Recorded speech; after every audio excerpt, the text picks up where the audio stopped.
आलयं करुणालयं नमामि भगवत्पादं शङ्करं लोकशङ्करं शङ्करं शङ्कराचार्यं केशवं पादरायणं सूत्रभाष्यकृतौ वन्दे भगवन्तौ पुनः पुनः ईश्वरो गुरुरात्मेति मूर्तिभेदविभागिने व्योमवद्व्याप्तदेहाय दक्षिणामूर्तये नमः।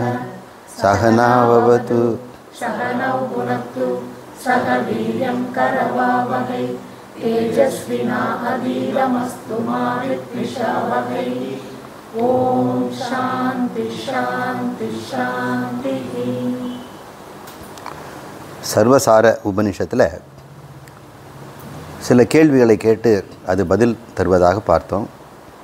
பஞ்சகோஷங்கள் என்றால் என்ன என்று ஒரு கேள்வி, அதற்கான பதிலை நாம் பார்த்தோம். 5 இடங்களிலே, உண்மையில் சொல்லப்போனால் 6 இடங்களிலே நாம் நான் என்கின்ற உணர்வை வைக்கிறோம். அந்த 5 அல்லது 6மே நான் அல்லாதவை, என்னால் அறியப்படுபவை. என்னால் அறியப்படுகின்ற நான் அல்லாத விஷயத்தை நான் என்று தவறுதலாக சொல்லி கொண்டிருந்தோம். இந்த தவறை திருத்திக்கிட்டோம். அப்படின்னா இந்த 6 தான் எனக்கு தெரிஞ்ச நான். நீங்கள் இந்த 6மே இல்லைன்னு சொல்லிட்டா நான் இல்லாத போயிடுவேனே. இப்போ நான் யார்? கதமகம். இப்போ நான் யாருங்க? சூன்யமா? எனக்கு தெரிந்த 6 பேரையும் நான் இல்லைன்னு வெட்டிட்டீங்க. இப்போ நான் இருக்கிறேன் அப்படின்னு. ஆமாம், இந்த 6ஐயும் வெட்டிட்ட பிறகும் நீ உணர்ந்துட்டல இந்த 6 இல்லைன்னு. அப்போ உணர்ந்த ஒருத்தர் இருக்கிறான்ல, 6ஐயும் நான் இல்லைன்னு சொன்ன ஒருத்தர் இருக்கிறான்ல, அவன் தான் நீ. அவன் யார்? எப்படிப்பட்டவன் அப்படின்னு ஒரு கேள்வி. அப்போது அவன் பேர் ஜீவன் அப்படின்னு சொல்கிறார். அவன் ஞானத்துக்கு முன்னாடி எப்படி இருந்தான், ஞானத்துக்கு பின்னாடி எப்படி இருக்கிறான் இந்த ஜீவன். இந்த ஜீவன் என்றதில் என்னென்ன இருக்கிறது அப்படின்னு சொல்கிறோம். இப்போ நான் என்பதை இப்போ நம்ம என்ன சொல்கிறோம்? ஜீவன் என்று நாம் குறிப்பிடுகிறோம். இந்த ஜீவன் என்கின்ற நான் ஒரு முழு பொருளா? உண்மையிலே சாஸ்திரப்படி அது ஒரு முழு பொருள், ஒரு பொருள், ஏகம், முழு, பூர்ணம், ஒன்றாகவும் முழுமையாகவும் இருக்கின்றது அந்த ஜீவன் என்பது. ஆனால் நம்முடைய புரிதலிலே, நம்முடைய பிறந்த நாளிலேருந்து நான் என்பதை பற்றி நாம் அறிந்து வைத்து கொண்டது ரொம்ப தப்பான விஷயங்களை வச்சுருக்கிறோம். என்னென்ன விஷயம்னா அந்த 6 விஷயங்களும், இந்த பஞ்சகோஷங்களும் நான் அல்லாததை நானில் வச்சுருக்கிறோம். நான் என்பதை நாம் இதனால் மறக்கப்பட்டிருக்கிறோம். அது கோஷமாக அதை மறைத்து விட்டது என்று புரிஞ்சுக்கிறோம். இப்போ ஜீவன் என்பதில் 2 விஷயங்கள், 2 அம்சங்கள் இருக்குது. ஒரு அம்சம் ஆத்ம அம்சம், இன்னொன்று வந்து அனாத்ம அம்சம். ஆத்ம அம்சத்தை வஸ்து அப்படிங்கிறோம், அனாத்ம அம்சத்தை அவஸ்துன்னு சொல்கிறோம். வஸ்துவும் அவஸ்துவும் கலந்து இருக்கிறது. யாருக்கிட்டன்னா அறியாதவன்கிட்ட. அறிஞன்கிட்ட அது கலந்திருந்தாலும் விவேகத்தினால் அவன் பிரிச்சிருக்கிறான். விவேகத்தினால் பிரிப்பது வேற, அனுபவத்தில் பிரிக்காமல் வைத்திருப்பதும் வேற. அனுபவத்தில் பிரியாமல் இருக்கலாம், ஆனால் அறிவில் பிரிந்திருக்கும். அது பேர் விவேகம்னு பேர்.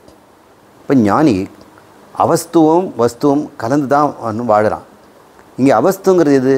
பஞ்சகோஷங்கள். ஆனந்தமய கோஷம், விஞ்ஞானமய கோஷம், மனோமய கோஷம், பிராணமய கோஷம், அப்புறம் அன்னமய கோஷம். அதுக்கு வெளியே இருக்கக்கூடிய எனதுங்கிற மமகாரம் என்று சொல்லக்கூடிய ஒரு கோஷம். இந்த 6 கோஷத்தையும் அவன் நான் என்று சொல்கிறான். அது அத்தனையும் அவஸ்து, அது வஸ்து இல்லை அப்படின்னு நம்ம சொல்லிட்டோம். இப்போ வஸ்து எதுன்னு சொன்னோம்னா அவன் ஆத்மம் சைதன்யம் மட்டும் அப்படின்னு நம்ம புரிஞ்சுக்கிட்டோம். இப்போ தெரிஞ்ச பிறகு அந்த ஞானி அவஸ்துவோடு இருப்பானா இல்லையான்னு கேட்டோம்னா அனுபவத்தில் அதோடு இருப்பான். ஆனால் அறிவில் தெளிவாக இருப்பான். அவஸ்து, இதெல்லாம் அவஸ்து. இப்போ அவன் எப்படி வாழ்கிறான்? அறிவில் வாழ்ந்து கொண்டு உணர்வில் அவன் அனுபவித்து கொண்டிருக்கிறான். அறிவில் எப்படி இருக்கிறான்? தான் அதெல்லாம் இல்லாதுங்கிறதுனால அவன் அதை குறித்து எந்த விதமான பாதிப்பும் அடையாமல் அதை பயன்படுத்துகின்ற கர்த்தாவாக இல்லாமல் இருக்கிறான். இப்போ என்ன செய்கிறான்? அவன் இந்த 6 கோஷங்கள், ஆனந்தமய கோஷத்தில் ஒரு கர்த்தாவாக இருந்தான்னா இந்த ஆனந்தத்தை தேடுபவனாக இருப்பான் இல்லையா? ஏன்னா ஆனந்தமய கோஷத்தை நானுன்னு நினச்சா அது ஆனந்தத்தை அது எப்பவுமே வச்சுருக்குமா? அது கோஷம் இல்லையா? அது பிரியம் மோதம் பிரமோதம்னு ஏறி ஏறி இறங்கும். இப்போ அது எப்படி இறங்காமல் பார்த்துக்கணும். இது ரொம்ப ரொம்ப கஷ்டமானது. ஒரு சாதாரண ஒரு ஐஸ்கிரீம் வாங்கி கொடுத்தா கூட அந்த குழந்தைக்கு அது குறைய குறைய அதுக்கு வருத்தமாக இருக்கும். எவ்வளோ சீக்கிரம் குறைஞ்சி போச்சே அப்படின்னு. சின்ன கிண்ணமாக இருக்குது, அது பார்த்தாம நிறைய இருக்கிற மாதிரி அந்த ஹோட்டலில் தருவாங்க. அப்புறம் கரண்டி உள்ளே தொட்டு பார்த்தோம்னா கிட்ட தான் இருக்குது. அப்புறம் கோன் ஐஸு, கோனில் கீழே வந்து வெறும் காற்று தான் இருக்கும், மேலே பார்த்தா கோபுரம் மாதிரி வச்சுருப்பார். இந்த கோபுரம் தாண்டி உள்ளே போனால் ஒன்றுமே இருக்காது. இப்போ அது ஆனந்தமயம் என்ன பண்ணுறது, துக்கமயமாக இருக்குது. ஒரு நமக்கு மட்டும்தான் உள்ள பொள்ளையாக இருக்குமோ, மற்றவங்களுக்கெல்லாம் நிறைய இருக்குமோ அப்படின்னு ஒரே சந்தேகம். ஏன்னா இன்னொருத்த வந்து ரொம்ப மெல்ல சாப்பிட்றதுனால நீண்டாக இருக்கிறத வச்சுட்டு இருக்கிறாங்க. எப்போவுமே ஆனந்தமய கோஷம் நானுன்னு வச்சிட்டோம்னா அந்த கர்த்தா ஓயாமல் கர்த்தாவாக தான் இருப்பான். எப்படி இருப்பான்? கர்த்தாவாக இருப்பான். இந்த ஞானி இந்த கோஷங்கள் நான் இல்லைன்னு விட்டுட்டான். அப்போ அந்த ஆனந்தமய கோஷத்தில் அவன் கர்த்தாவாக இருப்பானா? இருக்க மாட்டான். அதுதான் நான் இல்லையே. ஆனால் அனுபவம் அவனுக்கு இருக்கும் இல்லை. அனுபவத்தினால அவன் என்ன பண்ணுவான்? அவன் போக்தாவாக இருப்பான். இதை அனுபவிச்சுட்டு இருப்பான். ஐஸ்கிரீம் கொடுத்தா சாப்பிடுவான், அது கொடுக்காம வெறும் கோன் மட்டும் கொடுத்தாலும் அதையும் சாப்பிடுவான். அவன் சாப்பிடாமல் இருப்பான். அவன் கர்த்தாவாக இல்லை, போக்தாவாக இருக்கிறான். ஏன் அவன் போக்தாவாக மட்டும் இருக்கிறான்னா அவனுக்கு அனுபவம் இருக்கிறது, சரீரம் இருக்கிறது, கோஷங்கள் இருக்குது. ஆனால் மறைக்குதா? மறைக்கலை. கோஷங்கள் இருக்கிறது, மறைக்கலை.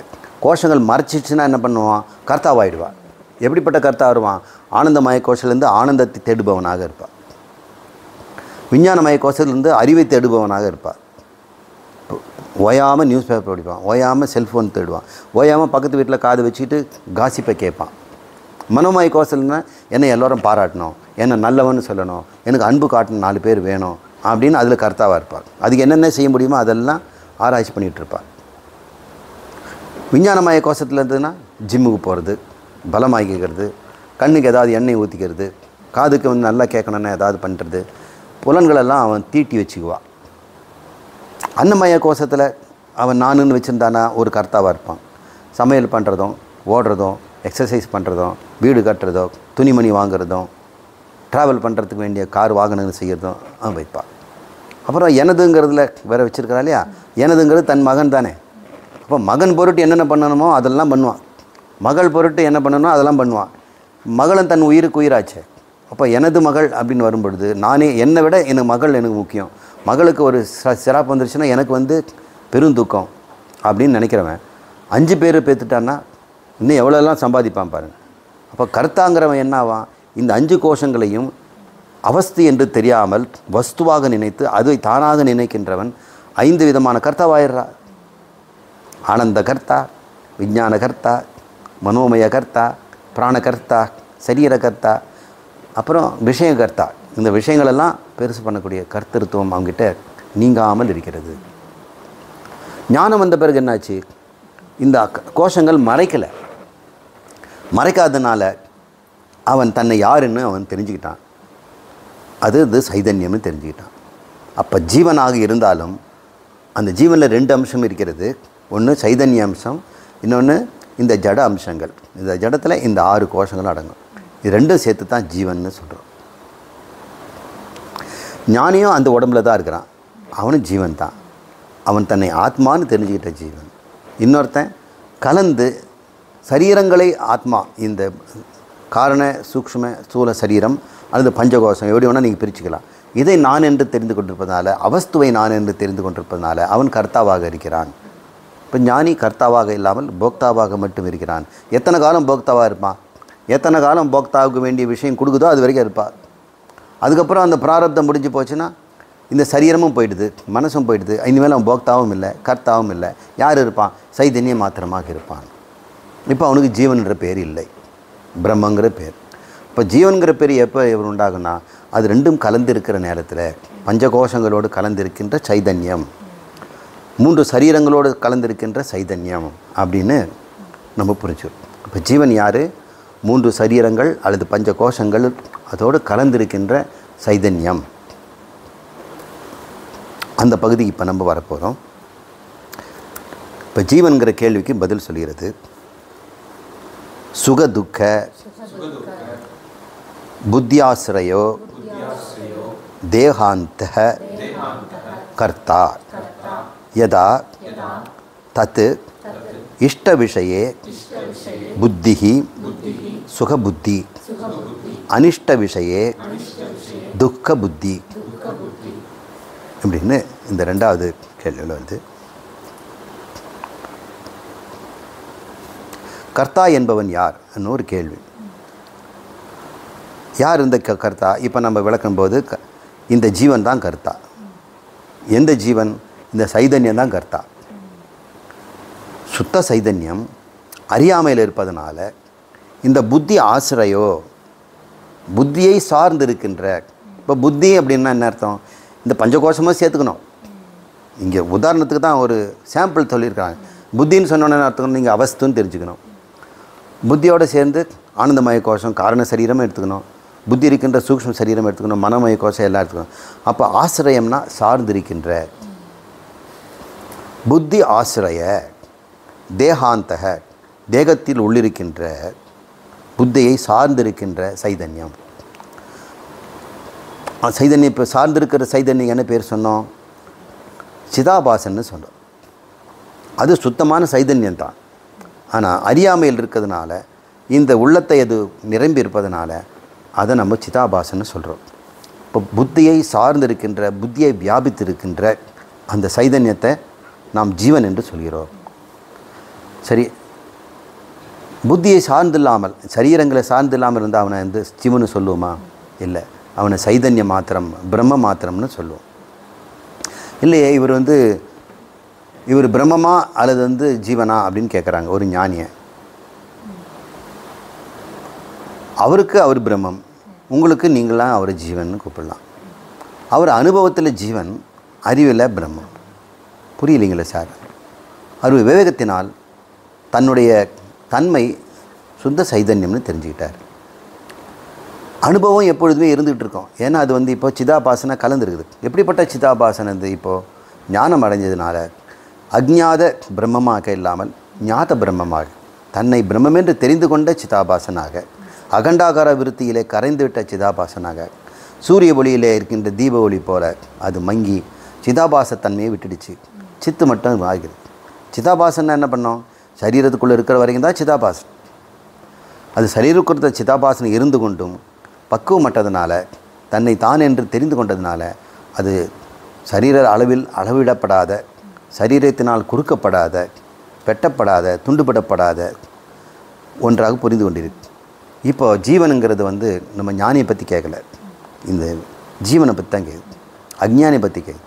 இந்த அஜ்ஞானியோ சித்தென்று தெரிந்தும் தெரியாததுனால இந்த அந்தக்கரணத்தோடு கூடி பஞ்ச கோஷங்களோடு கூடி அதனால் உபாதிக்கப்பட்டு அதனால் வரையறுக்கப்பட்டு துண்டிக்கப்பட்டதாக இருப்பதனால் அவனை சிதாபாசன் என்று சொல்கிறோம். அந்த சிதாபாசனுக்கு ஜீவன் என்று பெயர்.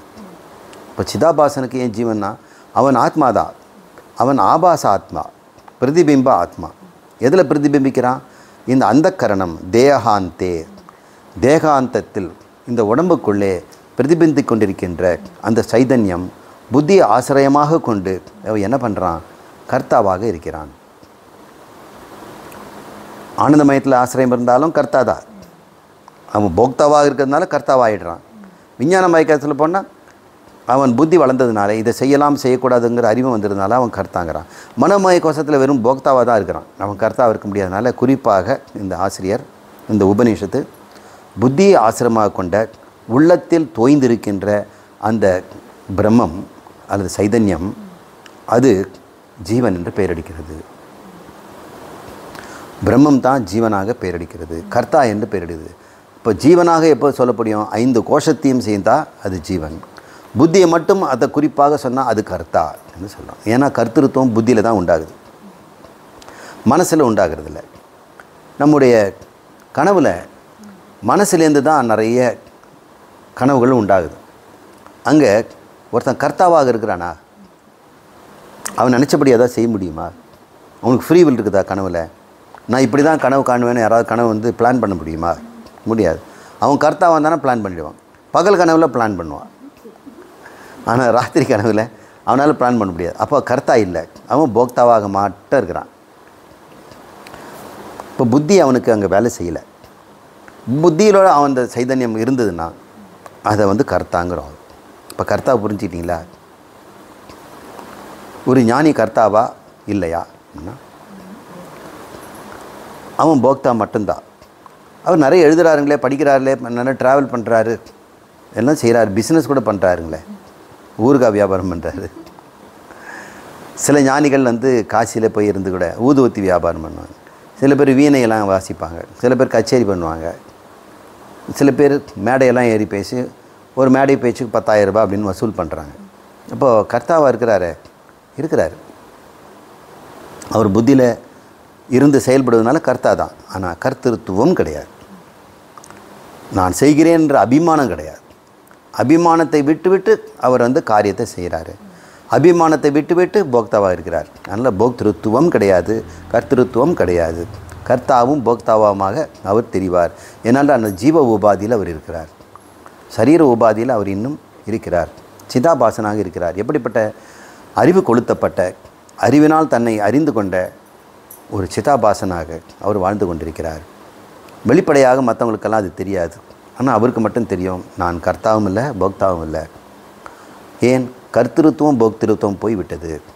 நான் செய்ததை செய்து முடித்தவனாகவும் அனுபவித்ததெல்லாம் அனுபவித்து முடித்தவனாகவும் இருந்து கொண்டிருக்கிறேன் என்பதை அவர் அறிகிறார். இப்போ அறியாதவனை பற்றி பேச்சு.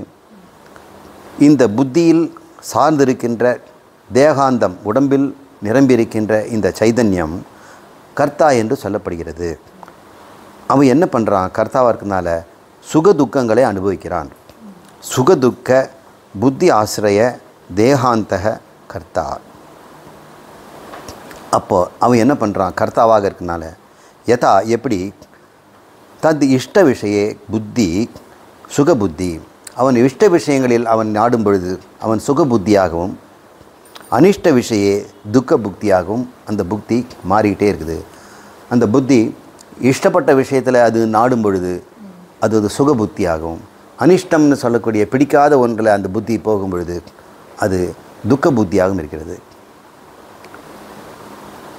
6 மணி வரைக்கும் விளையாடிட்டு இருக்க வரைக்கும் சுகபுத்தி. அப்புறம் அம்மா மணி 6 ஆச்சு அப்படிங்கிறாங்க, ஒன்றும் சொல்லலை, அதுக்கு மேலே ஒன்றும் சொல்லலை. அவனுக்கு புரிஞ்சிடுச்சு. இப்போ இது வரைக்கும் சுகபுத்தி, இப்போ என்னாச்சு? துக்க புத்தி. ஒரே புத்தி தான். 6ன்னு தெரியாத வரைக்கும் சுகபுத்தி, 6ன்னு அம்மா மணி அடித்த உடனே துக்க புத்தி.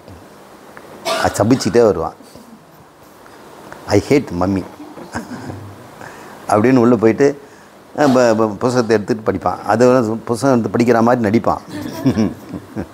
அப்புறம் என்ன சொல்லுவாங்க, காலை கழுவிட்டு நெத்திக்கிட்டு உட்காரு படி அப்படின்னு சொல்லுவாங்க. இது வேறையா? அப்புறம் அவனு போய் அது சருன்னு தண்ணி கொட்டும், திட்டிகிட்டே இருப்பான். காலை கழுவ மாட்டான், தண்ணி மட்டும் கொட்டிகிட்டு இருக்கான். டேய் அப்படின்னும் போது இந்த வந்துட்டம்மா. அப்புறம் பூஜை ரூம் போய் நெத்திக்கிட்டுக்குவான், எடுத்துகிட்டு புத்தகத்தை எடுத்துகிட்டு அப்படி கனவுலையும் போயிட்டுருப்பான். எப்போ அந்த கர்த்தத்துவம் இருக்குதோ, இந்த கர்த்தா இருக்கிறதோ, அவன் இஷ்ட விஷயத்தில் இஷ்ட புத்தியாகவும் அனிஷ்ட விஷயத்தில் துக்க புத்தியாக இருக்கும். இப்படிப்பட்டவனை நாம் ஜீவன் என்று சொல்கிறோம் அல்லது கர்த்தா என்று சொல்கிறோம். அடுத்த கேள்வி, ஜீவன் என்றால் என்ன அப்படின்னு ஒரு கேள்வி. அதுக்கு பதில் இப்போ பார்ப்போம். சப்த ஸ்பர்ஷ ரூபரச கந்தாக சுகதுக்க हेतवः पुण्य पाप कर्म अनुसारी भूत्वा प्राप्त शरीर संति योगम अप्राप्त शरीर संयोगम इव कुर्वानो यथा दृश्यते तद उबहितत्वात् ஜீவ இது உச்சதே. இந்த சொற்களுக்கு அர்த்தத்தை பார்த்துட்டு அப்புறம் விளக்கம் போவோம். சப்தம்னால் சப்தம் ஒலி, ஸ்பர்சம்னா தொடு உணர்ச்சி, ரூபம்னா காட்சி, ரசம்னா சுவை, கந்தம்னா மூக்கில் இருக்கக்கூடிய வாசனை உணர்வு, அப்புறம் மன, இதெல்லாம் புலன்கள், 5 புலன்கள். சுக துக்க ஹேதவ, இதெல்லாம் சுகத்தையும் துக்கத்தையும் கொடுக்கின்ற காரணிகள். ஹேதுனா காரணி. சுகதுக்க ஹேதவக. சுகத்தையும் துக்கத்தையும் இது தான் கொடுக்குது. கண்ணு தான் சுகம் கொடுத்தது, கண்ணில் தான் துக்கம் வருது. நாக்கில் தான் நமக்கு சுகம் இருந்தது, அதே நாக்கில் தான் கசப்பையும் எதுவும் சாப்பிட்டுட்டு துக்கம் அனுபவிக்குது. இது ரெண்டும், இந்த 5ம் சுகதுக்க ஹேதவக. இதெல்லாம் எதுக்கு சொல்கிறாருன்னா ஜீவனுக்கு இதெல்லாம் உண்டுங்கிறார். புண்ணிய பாப கர்மானுசாரி. புண்ணியத்தையும் பாபத்தையும் உண்டு பண்ணுகின்ற கர்மத்தை சார்ந்திருப்பவன். அனுசாரினா அதை சார்ந்திருப்பவன். இது செய்யாமல் அவனால் இருக்க முடியாது. ஏன்னா சுகதுக்கம். சுகத்தை செய்வதற்கு ஏதாவது ஒன்று செய்தாவான், அது பாவமாக முடியும். துக்கத்தை நீக்கிக்க ஒன்று செய்வான், அது பாவமாக முடியும். சுகத்தை பெருக்கிக் கொள்ள சில புண்ணியமும் செய்வான். இப்போ புண்ணியத்தையும் பாவத்தையும் அவன் கர்மத்தினால் ஈட்டுகின்ற ஒரு கர்மானுசாரியாக இருக்கிறான்.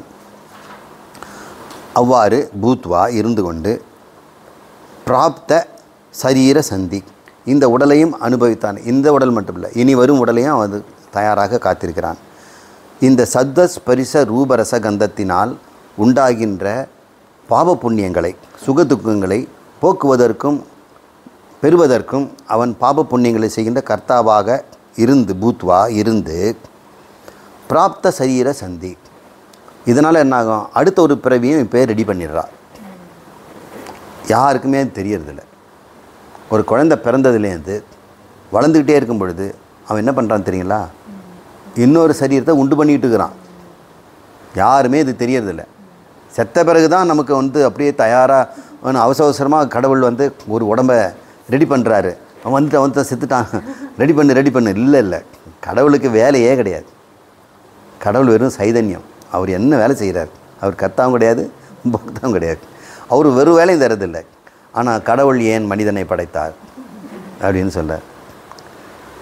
கடவுள் மனிதன் படை, நீ தான் இன்னைக்கு காலையிலேருந்து பொழுதுலேருந்து சாயங்காலம் வரைக்கும் என்ன பண்ணுறியோ அது அத்தனையும் இன்னொரு உடம்புல காலையிலேருந்து சாயங்காலம் வரை அனுபவிக்க வேண்டியதை உண்டாக்கிட்டு இருக்கிற. உடம்பையும் உண்டாகிற, அது அனுபவிக்க வேண்டிய உலகத்தையும் உண்டாகிற. உலகம் நாம் தான் உண்டு பண்ணுறோம். ஏன்னா உலகம்னா பெரிய உலகத்தை உண்டு பண்ணல, உங்கள் தெருவை உண்டாக்குற. இன்றைக்கி ரோட்டில் யாராவது ஒருத்தர் சண்டை பிடிச்சிட்டு செய்தோம்னா இன்னொரு சரீரத்தில் அதே திட்டு வாங்கிறதுக்கு வேண்டிய உடம்பையும் தெருவையும் திட்டுறதுக்கு ஒரு ஆளையும் சம்பாதிக்கிறோம். ஒவ்வொரு நாளும், ஒவ்வொரு வினாடியும், ஒவ்வொரு கர்மமும் பாப புண்ணியமும் இன்னொரு உடலையும் உலகத்தையும் உண்டாக்கிட்டே இருக்குது. அது எப்படி உண்டாக்கும் சார்? இப்போ நான் அனுபவிக்கிறதில்ல, உண்டாக்காமல இப்போ பண்ணிகிட்ருக்கிறேன். இந்த சரீரமோ இந்த தெருவோ இந்த உலகமோ நீ உண்டாக்குனது தானே? இல்லை சார், இவங்கெல்லாம் நான் உண்டாக்கலையே, உன்னோட வாழணுன்றதை அவங்க உண்டாக்கி வச்சுருக்கிறாங்க. நீ இல்லாமல் அவங்களுக்கு வாழ்க்கை இல்லை, அவங்க இல்லாமல் உங்களுக்கு வாழ்க்கை இல்லை. நீங்கள் இல்லாமல் தெரு வராது.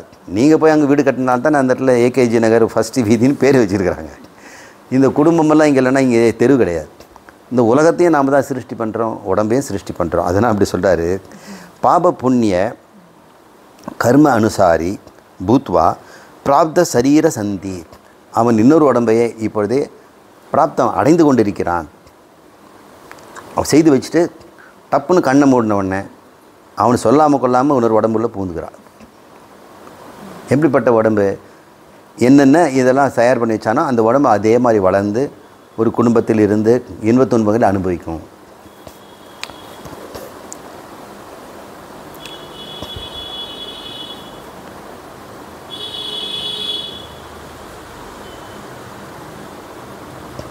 அப்புறம் சொல்கிறாங்க, அப்படி இருந்தாலும் யோகம் அப்பிராப்த சரீர சம்யோகம் இவ குருவானோ யதா திருஷ்யதே ததா உபகிதத்வாத் ஜீவ இதி உச்சதே என்று சொல்கிறார். இவ்வாறு இந்த சரீரங்களை எல்லாம் கூட அது பாவ புண்ணியங்களால் இப்பொழுதே சிருஷ்டி செய்து, சில பேர் அடுத்த பிறவிக்கு வேண்டிய உடம்பு உலகத்தையும் பண்ணுறது மட்டும் இல்லாமல் சொர்க்கலோகத்துலேயும் கொஞ்சம் சிருஷ்டி பண்ணி வச்சுருப்பாங்க. அப்பப்போ பாவம் பண்ணும்போது நரகத்தையும் கொஞ்சம் ரெடி பண்ணி வச்சுருப்பாங்க. இன்னொரு பிறவி சிலந்தியாக பிறப்பதோ ஆக்டோபஸாக பிறக்கிறதுக்கோ எருமையோ எதுவாவது அதுக்கு வேண்டியதும் உண்டு பண்ணிக்கிட்டே இருக்கிறாங்க. எல்லாம் ரெடி பண்ணிகிட்டு இருக்கிறாங்க. இப்போது நாம் எல்லாம் சேர்ந்து என்ன பண்ணுறோம், எதிர்காலத்தில் இன்னும் ஒரு 10 கோடி வருஷத்துக்கு வேண்டிய உலகத்தை ரெடி பண்ணி வச்சுருக்கிறோம். நான் ஒன்றும் செய்யலை சார், நீ ஒன்றும் கவலைப்பட வேண்டாம், உனக்கு வேண்டி எல்லாம் செய்து வச்சிருக்கிறாங்க, நீ உன் வேலையை பார் அப்படின்னு சொல்கிறாங்க. நாம் வந்து என்ன பண்ணுறோம், எவன் ஒருவன் இதை தெரிந்து கொள்கிறானோ, யதா திருஷ்யதே, எப்பொழுது அவன் தெரிந்து கொண்டிருக்கானோ, அவன் அப்ராப்த சரீரம் யோகம் இவ, அவன் உடலை அடைந்தாலும் கூட, உடைந்தவனாக இருந்தாலும் கூட அதில் ஒட்டாமல் அப்ராப்பியம், அதோடு கலந்து கொள்ளாமல் பெறாதவனாக இருக்கிறானே. தத உபகிதத்வாத், இந்த உபகிதம் என்று சொல்லக்கூடிய சரீரத்தை பெற்றிருந்தாலும் கூட அந்த ஜீவன் தூய்மையான சைதன்யம் என்று சொல்கிறான், என்று சொல்லப்படுகிறான். இப்போ ஜீவன் யார் உண்மையிலேயே? அவன் சித்து தான். ஆனால் அறியாமையில் சரீரத்தோடு சம்பந்தம் வைத்துக்கொண்டு இதுதான் நான் என்று பஞ்சகோஷம் சொல்லுகின்ற வரை அவன் ஜீவன் என்று பெயரிடுகிறான். எப்படிப்பட்ட ஜீவன்?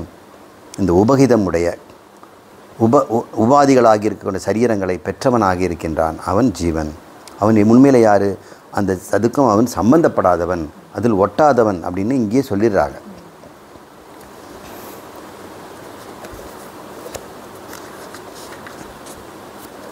அடுத்தது, மனம் முதலியவை, பிராணன் முதலியவை,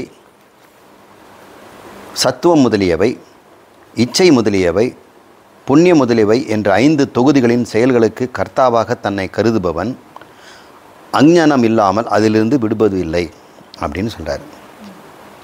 ஆத்மாவின் முன்னிலையில் நித்தியமான ஆத்மாவிற்கு உபாதியாக உள்ள மேற்கூறிய 5 தொகுதிகள் லிங்க சரீரம் எனப்படும். அதிலுள்ள அபிமானம் ஹிருதய கிரந்தி எனப்படும்.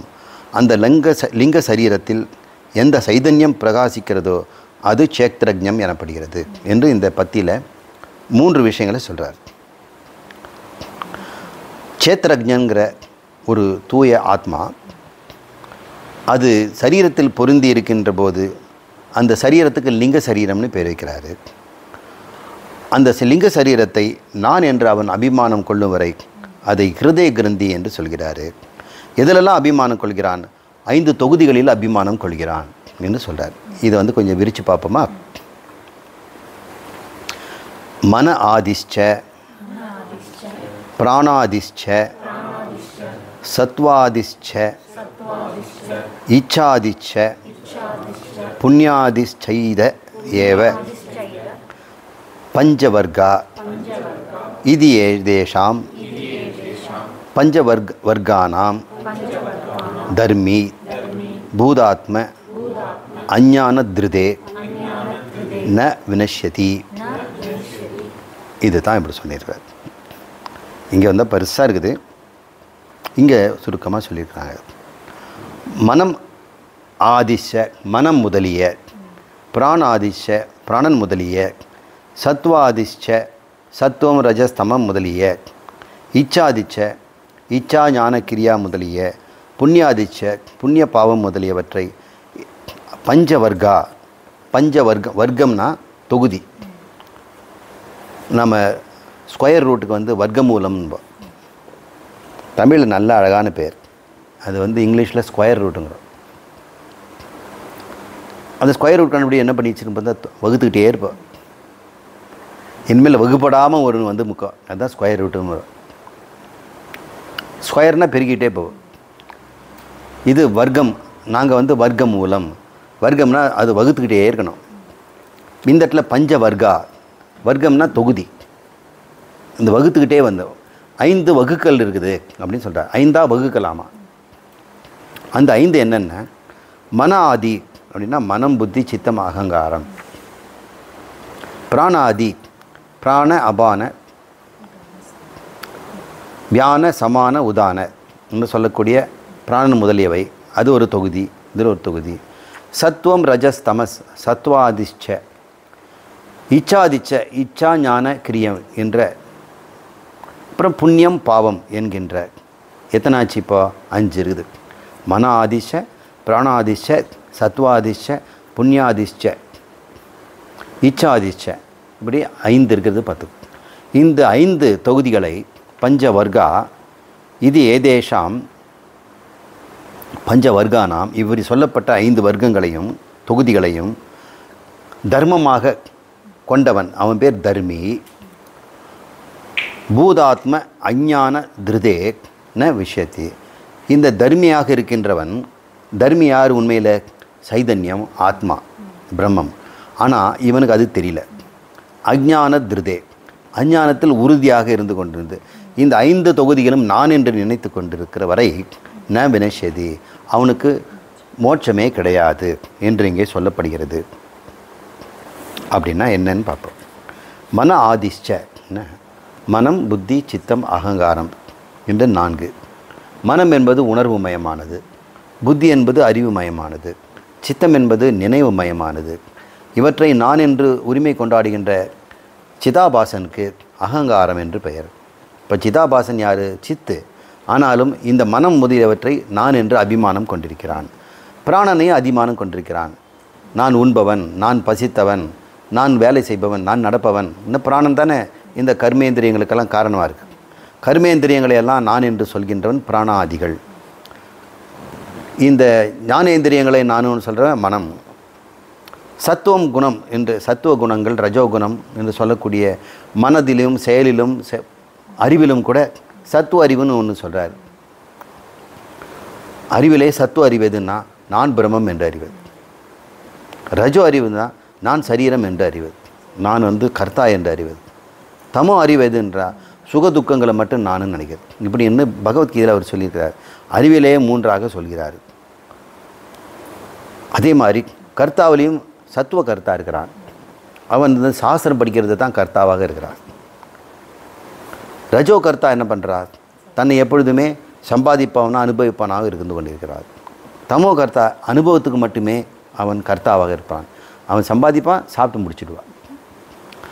இப்படி இந்த மாதிரி சத்துவ ரஜஸ் தமஸ் என்ற குணங்களையும் நான் என்று முக்குணத்திலும் ஈடுகின்றவன். இச்சாதி, இச்சை ஞானக்கிரியை, இந்த இச்சா சக்தியை கொண்டு சில செய்கிறான். ஞான சக்தியை கொண்டு சிலதை அறிகிறான். கிரியா சக்தியை கொண்டு சிலதை செய்கிறான். இப்போ இச்சா சக்தியால் அனுபவித்து கொண்டும், ஞான சக்தியால் அறிந்து கொண்டும், கிரியா சக்தியால் செய்து கொண்டும் கர்த்தாவாக, போக்தாவாக, ஞாத்தாவாக இருந்து கொண்டிருக்கிறான். இது ஒரு தொகுதி. இந்த இச்சா ஞான கிரியத்திலையும் சத்துவ ஞானம், சத்துவ ரஜஸ் தமஸ் இருக்குது.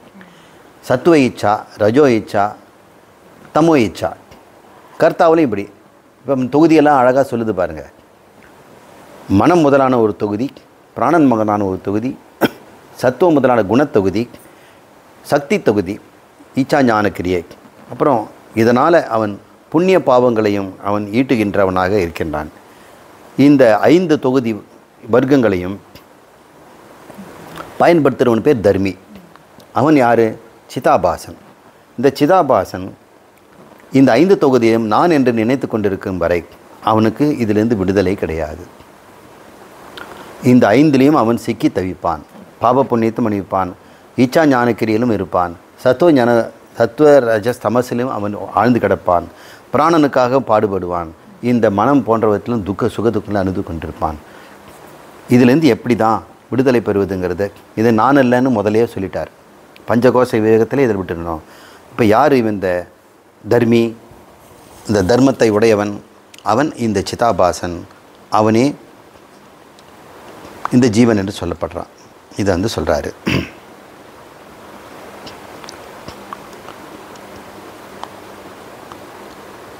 மறுபடியும் படிக்கலாம்.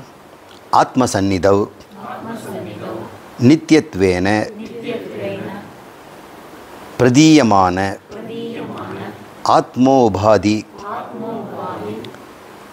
யஸ் தத் லிங்கம் சரீரம் ஹிருதய கிரந்தி இது உச்சதே தத்ர யத் பிரகாசத்தே சைதன்யம் சேத்ரஜ்ஞ இது உச்சதே. இப்போ 2 விஷயம் சொல்கிறார். லிங்க சரீரம் என்றால் என்ன, சேத்ரஜ்ஞன் என்றால் என்ன என்று கேள்விக்கு பதிலை சொல்கிறார். லிங்க சரீரம் என்பது என்ன என்றால் ஆத்ம சந்நிதவ், ஆத்மாவின் முன்னிலையில் நித்தியத்வேன பிரதீயமான ஆத்ம உபாதிர் எஸ் தத் லிங்கம் சரீரம் லிங்க சரீரம் என்று சொல்கிறார். இந்த 5 தொகுதிகளாக கொண்டதை ஆத்மாவின் முன்னிலையில் பிரகாசிக்கப்பட்டு ஆத்மாவுக்கு உபாதியாக இருந்து கொண்டு செயல்பட்டு கொண்டிருக்கிறதோ அதை லிங்க சரீரம்னு சொல்கிறார். இப்போ லிங்க சரீரத்தை நம்ம நல்ல சரியாக புரிஞ்சு ஏன் இதுக்கு லிங்க சரீரம்னு பேர் வச்சதுன்னு சொன்னோம்னா, லிங்கம் என்றால் குறியீடு. குறியீடு எதையோ குறிக்கும் இல்லையா? ஒரு குறியீடு போடணும் வைங்க, நாமம். அது எது குறிக்குது? அது வைஷ்ணவ சம்பிரதாயத்தை குறிக்குது. 3 பட்டையை போட்டோம்னா சைவ சம்பிரதாயத்தை குறிக்குது. அந்த நாமத்தையே பெரிய யூவா போட்டு ஒரு கோடு போட்டோம்னா சைங்கிறாங்க. அது வந்து சைக்காலஜியில் சை என்ற சிம்பல். ஒரு முட்டையை போட்டு அது நடுவில் ஒரு குறுக்க கீழே போட்டு அது தீட்டாங்கிறாங்க. இப்படி தலைக்கீழ் முக்கோணத்தை போட்டோம்னா அது லேம்டாங்கிறாங்க. அப்புறம் இப்படி போட்டோம்னா ஆல்ஃபாங்கிறாங்க. பி மாதிரி போட்டால் பீட்டாங்க. ஒரு குறியீடு எதையோ குறிக்கிறது. இப்போ குறியீடு ஒன்று இருக்கிறது, குறிக்கிறது ஒன்று இருக்குது. இப்போது குறியீடு உங்களுக்கு தெரியும். ஒரு இன்டர்நேஷ்னல் ஏர்போர்ட்டில் போகிறீங்க, எங்கே ரெஸ்டாரண்ட் இருக்கும் அப்படின்னா அங்கே போர்டு போட்டிருப்பாங்க. அப்படி பார்த்தோன்னே ரெஸ்டாரண்ட்டுக்குன்னு கரண்டியும் ஸ்போர்க்கும் வச்சுருப்பாங்க. அதை நம்ம பார்த்தோன்னே இங்கே சொல்லிடுறோம். அப்புறம் ரெஸ்ட் ரூமுக்கு வந்து ஒரு கட்டில் போட்டிருப்பாங்க, குடி தண்ணீருக்கு ஒரு டேப்பை போட்டிருப்பாங்க. இந்த மாதிரி இந்த பார்த்தோன்னே கண்டுபிடிச்சிட்டாங்கல்ல. இதுக்கெல்லாம் அது வந்து லாட்டின் அமெரிக்காவில் போகிறோமோ அல்லது பொலிவியா போகிறோமோ அல்லது வந்து ஸ்காண்டினேவியாவில் இருக்கிறோமோ அமெரிக்காவில் இதெல்லாம் கவலையே கிடையாது. அவன் சைனாக்காரனாக இருந்தாலும், கொரியாவாக இருந்தாலும், ஜாப்பனீஸாக இருந்தாலும், இந்தியனாக இருந்தாலும், தமிழாக இருந்தாலும், கேரளா இருந்தாலும் அந்த சிம்பிள் பார்த்தோன்னே எல்லாருக்கும் புரியுது. அது கீழே தான் எழுதி வச்சுருப்பான், அது மட்டும்தான் புரியாது. அது ரஷ்யாவில் இருக்கலாம். எங்கே போனாலும் இந்த குறியீடுகள் நமக்கு குறிக்குது இல்லையா? தவறாமல் குறிக்குது இல்லையா? அதை தான் குறியீடுங்கிறோம். அதை லிங்கம்னு சொல்கிறோம். குறியீடுக்கு பேர் லிங்கம். அது எதை குறிக்குது? எதையோ குறிக்குது. லிங்க சரீரம் எதை குறிக்குது? இப்போ ஏதோ ஒன்று குறிக்குது இல்லையா? அந்த குறிக்குன்ற பொருள் தான் ஆத்மா. ஆத்மா தான் இருக்கிறது, அதுதான் அறிகிறது, அதுதான் உணர்கிறது அப்படின்னு நமக்கு தெரியல. ஆனால் அது காட்டி கொடுக்கறதுக்கு நமக்கு என்ன பண்ணணும்? ஒரு லிங்கம் வேணும். ஆத்மாவை காட்டுறதுக்கு இப்போ நான் எங்கே தான் போவேன்? இந்த லிங்க சரீரத்தை தான் காட்டும், உன் மனசை தான் காட்ட முடியும். இந்த லிங்க சரீரம் எது எதுன்னு கேட்டாமா, மனம், புத்தி, சித்தம், அகங்காரமும் ஞானேந்திரிய, கர்மேந்திரிய, பிராணன், இந்த எல்லா தொகுதியும் சேர்ந்து லிங்க சரீரம் அல்லது சூக்ஷ்ம சரீரங்கிறோம். இப்போ சூக்ஷ்ம சரீரம் என்ன காட்டுது? அந்த சூக்ஷ்ம சரீரம் என்னென்ன பண்ணுது பார்த்தீங்களா? உணர்கிறது, அறிகிறது, நினைக்கிறது, அனுபவிக்கிறது, இத்தனையும் செய்யுது.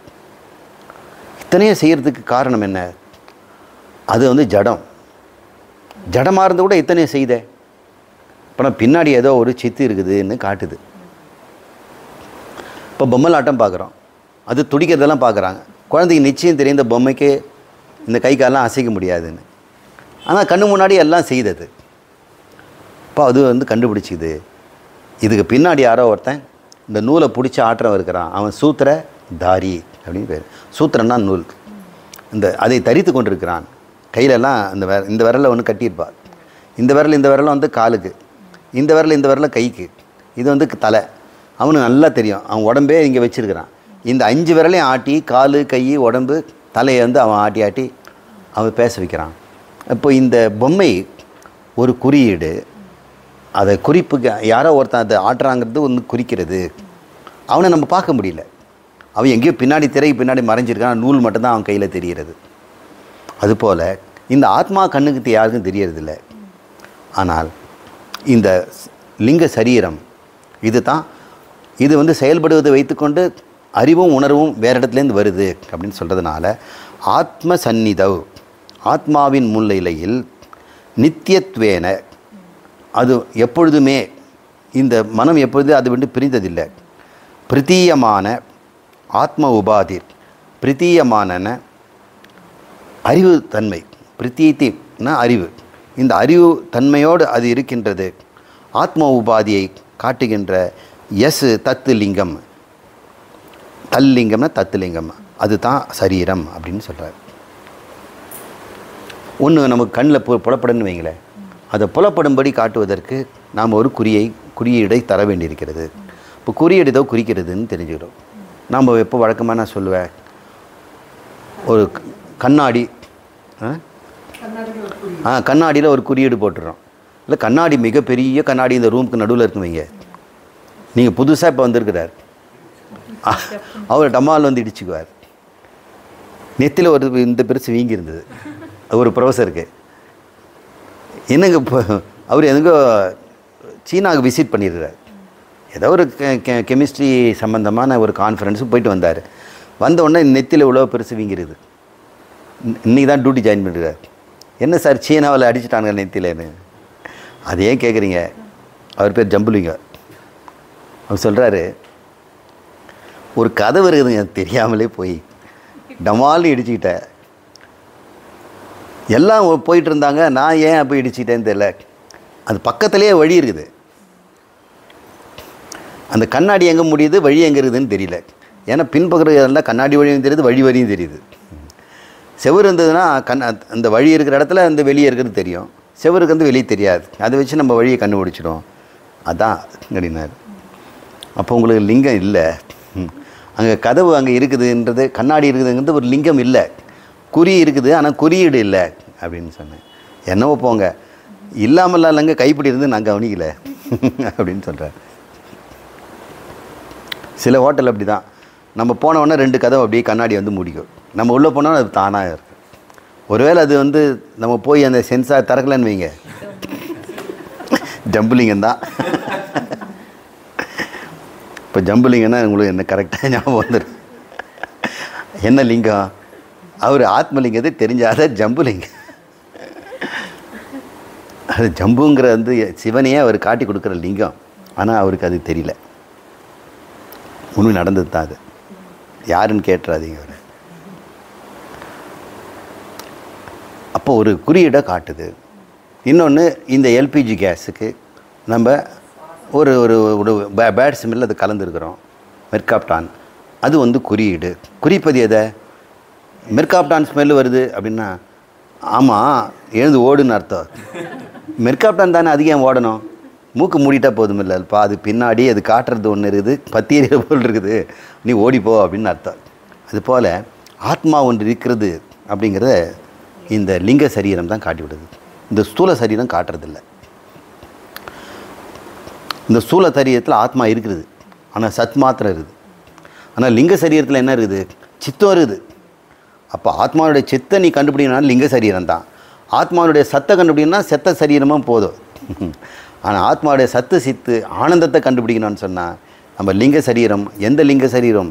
ஞானியினுடைய லிங்க சரீரம் தான் சச்சிதானந்த ஆத்மாவை முழுதாக காட்டி கொடுக்குது. லிங்க சரீரம் சத்து சித்தை காட்டுது. இந்த ஸ்தூல சரீரம் செத்த பிணம் சத்த மாட்டம் காட்டுது.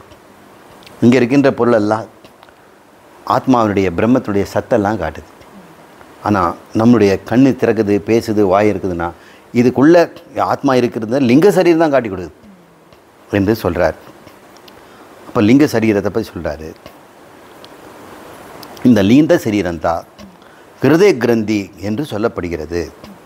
3 முடிச்சாக சொல்லப்படுகிறது ஹிருதய கிரந்தி. ஹிருதய கிரந்தி என்றால் என்ன அப்படின்னா, இதயத்தில் இருக்கின்ற 3 முடிச்சுகள். கிரந்தினா முடிச்சு. அவித்யா, காம, கர்மம் என்று 3 முடிச்சுகள் இருக்கிறது. இந்த 3 முடிச்சுகள் எங்கே இருக்குதுன்னா இந்த லிங்க சரீரத்தில் தான் இருக்கிறது. அந்த லிங்க சரீரத்தை நம்ம கண்டுபிடிச்சிட்டோம்னு சொன்னால் நமக்கு இந்த ஹிருதய கிரந்தியும் கிடைக்கும். இந்த ஹிருதய கிரந்தியம் என்ன? அது தான்ப்பா உன்னை அந்த சரீரத்தில் கட்டி போட்டிருக்குது. நீ யார்? நீயோ சேத்திரஜ்ஞன் அப்படின்னு அது சொல்லுது. சைதன்யம் ச சேத்திரஜ்ஞ இது யுச்சதே. இந்த தத்ர யத் பிரகாசதே, இந்த லிங்க சரீரத்தை எது பிரகாசிக்க செய்கிறதோ இது குறியீடு. எதை குறிக்குது? ஆத்மாவை குறிக்கிறது. ஆத்மா என்ன பண்ணுது? இந்த ஜடமாகிய இந்த பொம்மையை ஏதோ ஒன்று ஆட்டி வைக்குது பாருங்கள், கண்ணுக்கு தெரியாமல். அதுதான் அந்த சேத்திரஜ்ஞன். அவன் தான் ஆட்டி வைக்கிறான். அவன் குறி, இது குறியீடு. இந்த ஆடுறதை வச்சுக்கிட்டே பின்னாடி ஒருத்தன் ஆட்டு வைக்கிறவன் இருக்கிறான். இந்த உடம்பு ஆடுதே, இவ்வளோ பேசுதே, செய்யுதே என்பது பின்னாடி ஆட்டு பைக்குன்னு ஒரு இருக்கிறான். அவன் எங்கே இருக்கிறான்? பின்னாடியாக இருக்கிறான், உடம்புக்குள்ளேயே இருக்கிறான். இந்த உடம்புக்குள்ளேயே நிறைந்திருக்கிறான். அவனுடைய சந்நிதியில் தான் இந்த லிங்க சரீரம் உணர்வும் அறிவும் உடையதாக இருக்கிறது. இந்த லிங்க சரீரம் உணர்வு அறிவும் அடைஞ்ச உடனே என்ன பண்ணுது? உடம்புகள் அது இருக்கிறதுனால உடம்பிலும் உணர்வு அறிவும் இருப்பது போல நமக்கு தெரிகிறது. அப்போ உடம்பை பார்த்து அறிவுடையவன், உணர்வுடையவன் அப்படின்னு சொல்கிறோம். பிணத்தை பார்த்து நம்ம சொல்கிறதில்ல. பிணத்தில் அது உணர்வு அறிவு இல்லாத காரணம் லிங்க சரீரம் இல்லைங்கிறோம். லிங்க சரீரத்தில் உணர்வு அறிவு இருக்கிறது காரணம் ஆத்மா. என்று தெரியாததுனால அந்த தெரியாதது பேர் தான் ஹிருதய கிரந்தி. சரீரத்தில் லிங்க சரீரம் இல்லைங்கிறத நம்ம கண்டுபிடிச்சிட்டோம். ஏன்னா அந்த பணமாக கிடக்குது. ஆனால் லிங்க சரீரம் நம்மக்கிட்ட இருக்குது. அது என்னைக்காவது அறிவு உணர்வும் இல்லாமல் இருந்திருக்குதா? இருந்ததே இல்லை. எப்பொழுதும் இருந்து கொண்டிருப்பதனால நாம் ஆத்மாவை அறியாமலே இருந்து கொண்டிருக்கிறோம். என்னைக்கா ஒரு நாள் லிங்க சரீரத்தில் அறிவு உணர்வும் இல்லாது போனால் அப்போ தெரியும், ஓ இதுக்கு இவங்கிட்ட இது இல்லை, அது வேறு எங்கேருந்தோ வருதுன்னு அப்போ ஆத்மா கண்டுபிடிச்சிக்கலாம். அது என்னைக்காவது நமக்கு அனுபவத்தில் கிடைக்குமானா கிடைக்கவே கிடைக்காது. அனுபவத்தில் எப்பொழுதுமே நமக்கு அறிவு உணர்வும் இருந்து கொண்டிருக்கும். இந்த அனுபவத்தை வைத்துக்கொண்டும் அறிவு வைத்துக்கொண்டும் புது புதுசாக அனுபவிப்போம், புதுசாக அறிந்து கொள்ளுமே தவிர ஆத்மாவை நாம் அறியப்போவதில்லை.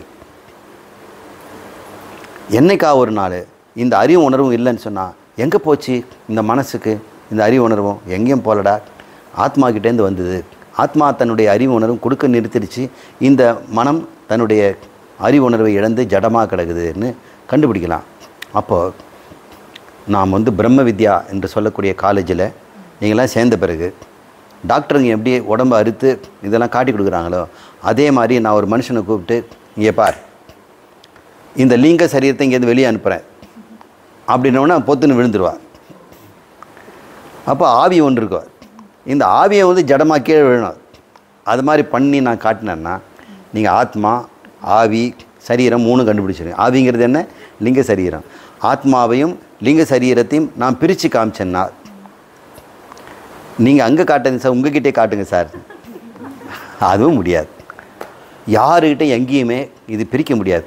தேவலோகத்துலேயும் முடியாது, பிரம்மலோகத்துலேயும் முடியாது, நரகலோகத்திலும் மனித லோகத்திலையும் எங்கேயும் முடியாது.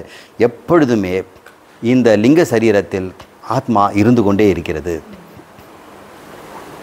இது அறியும் வரை அது அறியாமல் தான் இருக்கிறதுனால அது ஹிருதய கிரந்தி.